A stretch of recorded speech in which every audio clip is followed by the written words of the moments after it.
Sesuai dengan janji gua, di video ini gua akan unboxing salah satu polis asuransi kesehatan yang gue punya supaya kalian bisa lihat nih apa aja yang kalian perlu perhatiin sebelum beli polis ini.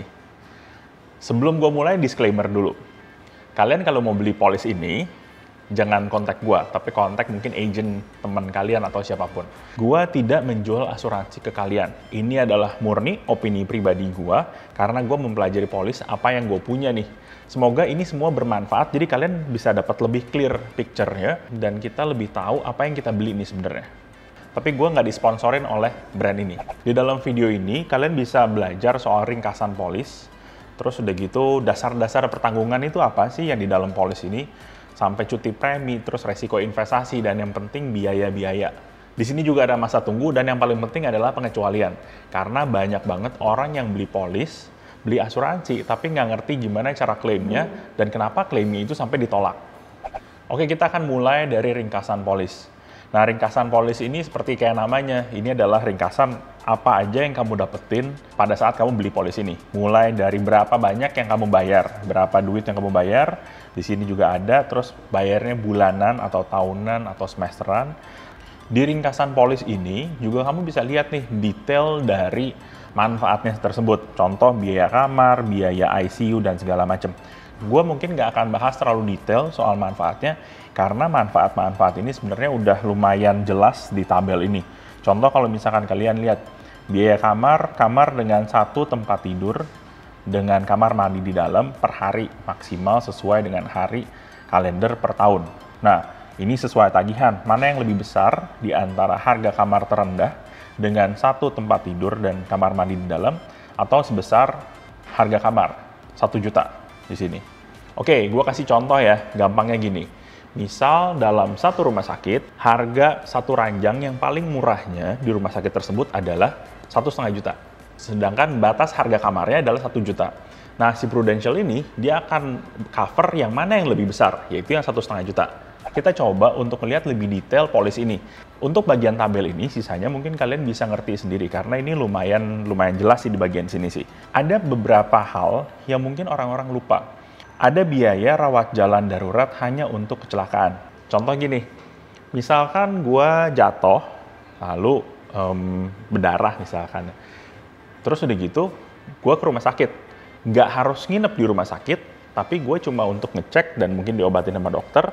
Dalam 48 jam itu gue berhak untuk klaim perawatan ini sebenarnya. Jadi gue nggak harus rawat inap loh. Gue cuma rawat jalan juga masih di cover sama asuransi kesehatan. Dan ini berlaku di hampir semua asuransi kesehatan sebenarnya. Bukan cuma Prudential doang. Penting untuk kalian lihat nih di pasal yang kelima, ayat 2. Penanggung berhak membatalkan sebagian atau keseluruhan pertanggungan atas diri tertanggung di dalam polis apabila A, B, C ini terpenuhi. Coba lihat yang poin A. Kalau misalkan si pemegang polis ini, yang artinya kamu, mengisi SPAJ cara nggak benar atau nggak akurat, itu sebenarnya si penanggung atau si pihak asuransi ini, dia berhak untuk membatalkannya. Jadi pastiin kalau misalkan kamu ngajuin SPAJ, itu ajuin dengan data yang sebenar-benarnya. Inilah yang banyak terjadi sebenarnya kalau misalkan banyak orang ngomong, kok klaim gue nggak diganti sih? Kebanyakan masalahnya adalah ini. Entah waktu dia ngisi SPAJ itu lupa, atau entah agentnya lupa juga untuk masukin. Jadi kebanyakan masalah dari klaim nggak dibayar adalah di sini sebenarnya.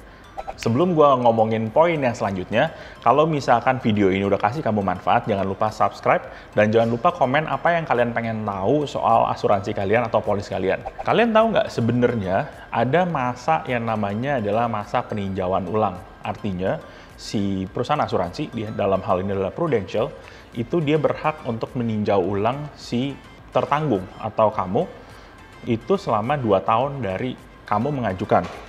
Ini ada ditulis di pasal yang ke-9 sebenarnya. Pasal 9 ayat 1, periode tidak dapat ditinjau ulang kembali dimulai setelah ulang tahun kedua polis. Berarti di 2 tahun pertama, Prudential berhak untuk meninjau ulang kalian. Menurut gue ini sah-sah aja, karena sebagai penanggung, si Prudential ini, dia harus ngeliat dulu nih, resikonya udah bener apa belum. Karena begitu calon pemegang polis ini nyerahin SPAJ, sebenarnya pihak Prudential ini dia akan cuma punya waktu sekitar beberapa minggu aja untuk ngeliat nih resikonya oke apa enggak ya kalau misalkan gue terima dia sebagai klien. Jadi selama 2 tahun ke depan, si penanggung atau prudential, dia berhak untuk ngeliat nih bener apa enggak sih rekornya. Ini bisa dilihat di pasal 6 juga. Dalam hal pengisian SPAJ oleh pemegang polis, mengandung ketidakbenaran tentang usia, jenis kelamin, status merokok atau tidak merokok, pekerjaan, dan besar penghasilan, maka polis dapat dinilai ulang oleh penanggung. Ini ada di pasal 6. Mungkin kalian bingung nih, oke, gue pengen punya asuransi, tapi masalahnya adalah gue nggak bisa mempelajari polis ini tanpa gue punya asuransi, bener? Ya kan? Sebenarnya ada yang disebut masa mempelajari asuransi atau disebutnya biasanya free look period.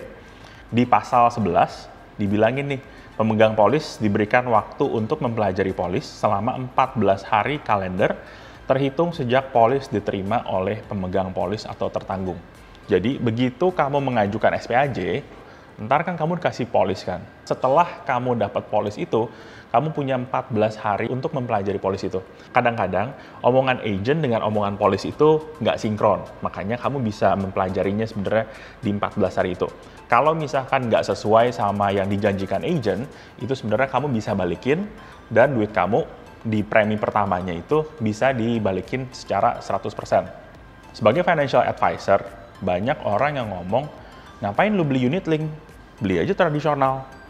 Kan tradisional lebih murah. Dan begitu kalau misalkan lu bisa investasi, ya lu investasi aja sendiri. Kenapa lu harus beli unit link? Tapi kebetulan memang kebanyakan polis gue adalah unit link. Dan salah satu alasannya adalah ini. Di pasal 17, kita bahas soal cuti premi.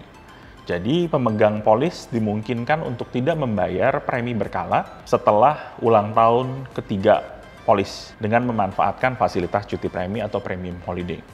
Kenapa cuti premi ini penting buat gua? Karena menurut gua kita nggak akan pernah tahu kondisi ekonomi kita. Kadang kalau misalkan kita lagi apes, kemungkinan kita kena PHK atau bisnis nggak lancar dan segala macam. Boro-boro kita mikirin soal bayar premi asuransi. Buat makan aja mungkin kita udah susah, ya kan? Pada saat kondisi yang kurang ideal kayak gitu, sebenarnya kita bisa manfaatin yang namanya cuti premi. Cuti premi itu mengizinkan kita sebagai pemegang polis untuk nggak bayar premi dulu. Jadi gue mau libur bayar dulu deh karena kondisi keuangan gue nggak memungkinkan nih untuk bayar premi. Terus kalau misalkan lu nggak bayar premi, terus siapa yang bayarin preminya? Yang bayarin preminya adalah hasil investasi yang udah terbentuk di dalam polis ini sebenarnya. Kalau buat gue pribadi, hasil investasi atau nilai tunai yang ada di dalam polis ini, gue akan pakai bila mana gue perlu. Pada saat gue nggak bisa membayar premi. Udah itu aja, bukan untuk dana pendidikan, bukan untuk dana pensiun, tapi kalau misalkan gue nggak mampu untuk bayar premi. Jadi gue selalu memperlakukan nilai tunai yang ada di dalam polis ini sebagai bonus. Nah mungkin banyak dari kamu yang ngerasa, kok setelah gue bayar premi selama 5 tahun, kok nilai tunai gue segini ya? Ingat kalau misalkan nilai tunai itu akan sama kayak investasi, artinya nggak dijamin nih naik atau turunnya. Nah di pasal 21 kamu bisa lihat soal segala kerugian, resiko, beban, atau keuntungan yang timbul atas pemilihan dan pengalokasian dana investasi pooling di sini namanya, merupakan tanggungan dan hak pemegang polis. Jadi si Prudential ini nggak akan ambil tanggung jawab karena pemilihan untuk fund-nya kan di tangan kamu. Lalu kamu juga harus aware kalau misalkan investasi itu bisa fluktuatif, naik atau turun. Makanya hasil investasi itu tidak pernah dijamin untuk unit link. Ingat ini adalah asuransi. Asuransi bukan investasi. Asuransi ada biayanya sendiri loh. Bukan kita setorin, terus udah gitu duit ngendap, terus kalau misalkan kenapa-napa, kita akan ditanggung. Tapi ada biaya sebenarnya di dalamnya. Nah, biaya ini dicantumin di pasal 29. Nah, jenis biaya ada banyak macam. Di sini ada tulisin biaya akuisisi, biaya asuransi, biaya administrasi, dan biaya pengelolaan dana investasi. Nah ini biaya pengelolaan dana investasi ini sama kayak biaya reksadana sebenarnya. Ada juga itu management fee di dalam reksadana. Nah selain itu juga ada biaya top up, biaya penarikan, penembusan, pengalihan dana investasi, perubahan, dan biaya cetak ulang polis, dan kartu asuransi tambahan, oke? Nah, tapi karena banyak banget, sebenarnya ada 2 biaya yang penting banget kamu tahu, dan biaya ini sebenarnya perannya gede banget di dalam premi yang kamu bayarin. Nah, yang paling terkenal adalah satu, biaya akuisisi. Biaya akuisisi ini di unit link ini gede banget loh. Sebenarnya buat apa sih? Di sini di pasal 30 udah dijelasin sebenarnya biaya akuisisi itu isinya apa. Pemeriksaan kesehatan. Kalau misalkan kamu ngajuin SPAJ terus udah gitu harus kena medical check up, berarti kamu harus periksa kesehatan, ya kan? Dari sini diambil lah. Pengadaan polis, pencetakan dokumen, dan biaya pos. Tapi ini mungkin biayanya nggak sebesar itu. Yang kelima, yang terakhir adalah biaya tenaga pemasar. Nggak cengli dong kalau misalkan masa gede banget biaya tenaga pemasar, karena biaya akuisisi di sini bisa sampai 70% di tahun pertama. Artinya, kalau misalkan kamu setor premi sebesar 1 juta, 700.000-nya itu adalah untuk biaya akuisisi. Nggak cengli dong berarti kalau misalkan 70% untuk biaya akuisisi. Ngapain gue bayar segitu banyak? Mendingan gue bayar tradisional aja. Jangan salah, di sini ada tenaga pemasar. Menurut gua, seorang agent cuma dibayar dalam beberapa tahun pertama aja. Tapi dia harus servis selama beberapa tahun setelahnya. Nah, selanjutnya adalah biaya asuransi. Di pasal 33 ada detailnya nih, biaya asuransi itu jumlahnya bergantung antara lain jumlah uang pertanggungan, terus usia tertanggung dari waktu ke waktu, jenis kelamin tertanggung, merokok atau enggak, dan jenis pekerjaan dan kondisi kesehatan tertanggung.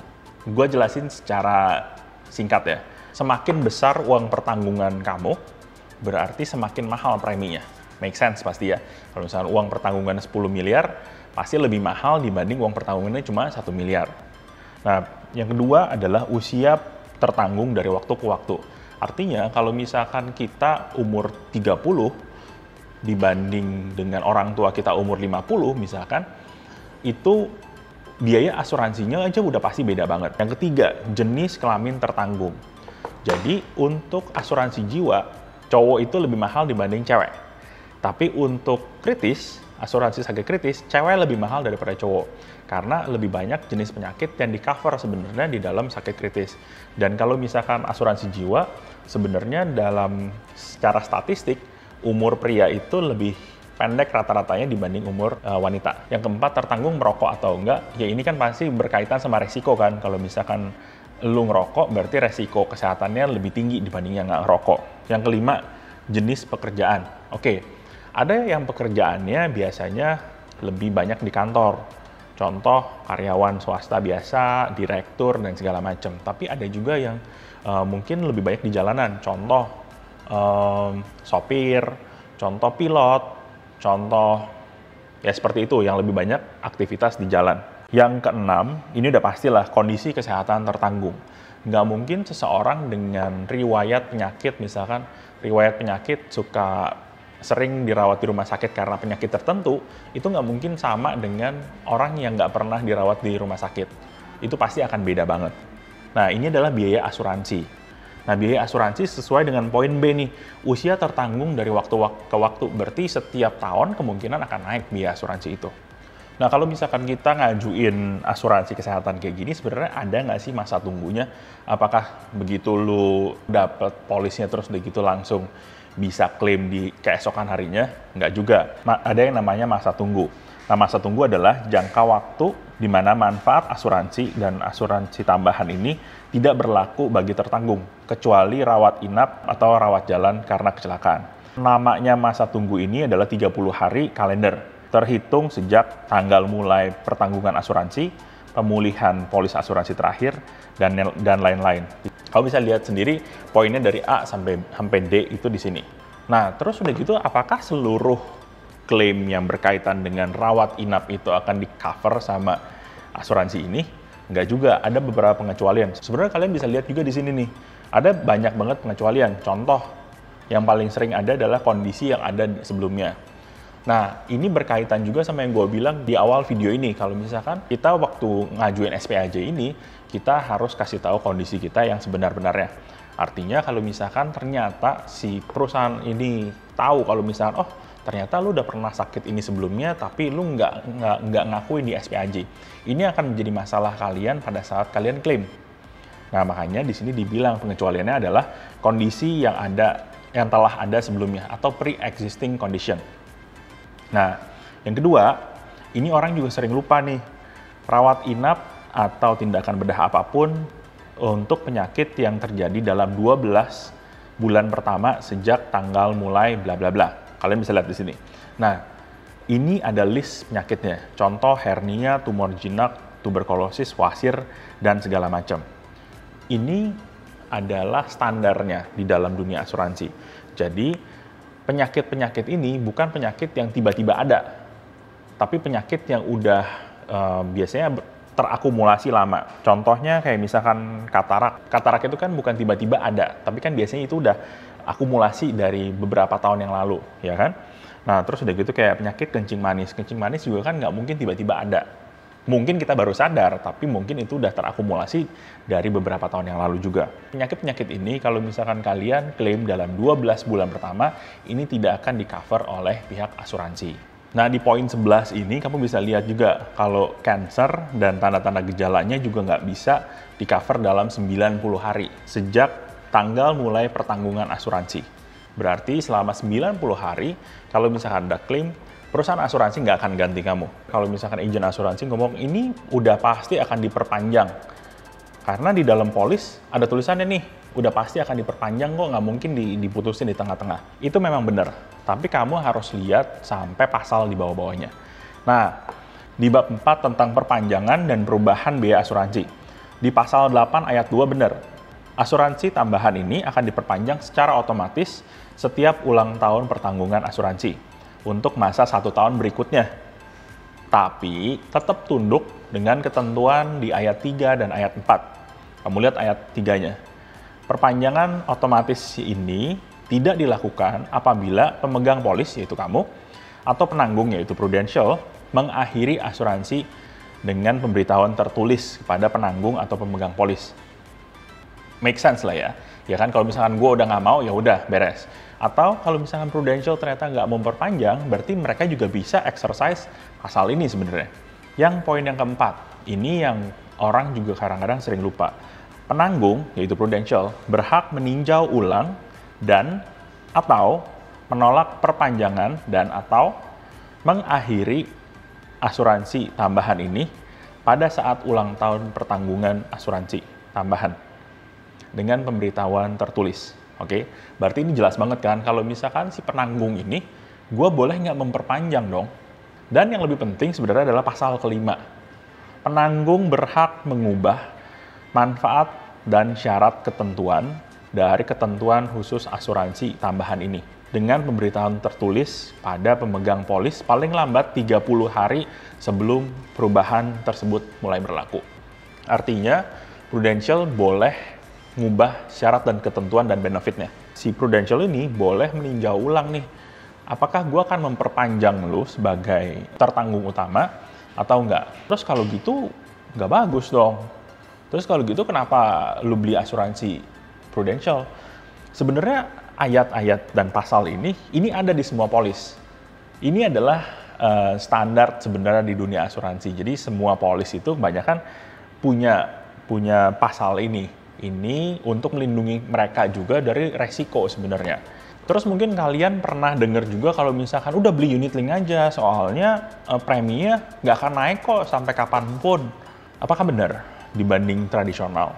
Apabila terjadi kenaikan biaya asuransi, yang tadi gue udah bilang kalau misalnya biaya asuransi itu sesuai dengan umur kalian, sebagaimana yang dimaksud dengan di ayat 2, untuk memastikan keberlakuan asuransi tambahan ini, maka si penanggung dapat meminta pemegang polis untuk menaikkan premi berkala dan premi top up berkala. Ini berarti nggak berlaku lagi kalau misalkan kita ngomong, oh unit link itu udah pasti diperpanjang setiap tahunnya. Dan unit link ini preminya akan nggak naik sampai kapanpun. Ya ini dua pasal yang tadi gue sebutin, berarti ini mematahkan semuanya. Tetap aja unit link berhak untuk mereview, meninjau ulang. Yang kedua, unit link tetap aja berhak untuk naikin preminya. Tapi lebih aman unit link karena apa? Karena dari awal memang preminya itu ada gap yang lumayan besar sama biaya asuransinya. Jadi pada saat biaya asuransinya naik, tetap aja masih ada sekian persen yang lebihnya sebenarnya. Makanya unit link itu lebih cenderung, gue akan lebih bilang, lebih cenderung untuk flat. Bukannya selalu flat, cenderung untuk flat dibanding yang tradisional. Dengan flat gini, kadang-kadang kan kalian bisa punya pilihan nih, gue mau yang lebih flat, bukan flat ya, gue mau yang lebih flat, atau gue mau yang lebih murah tapi naik berkala. Nah, tapi ada hal penting sebenarnya yang bikin menarik sih. Di bab 5, hal penting, pasal 10.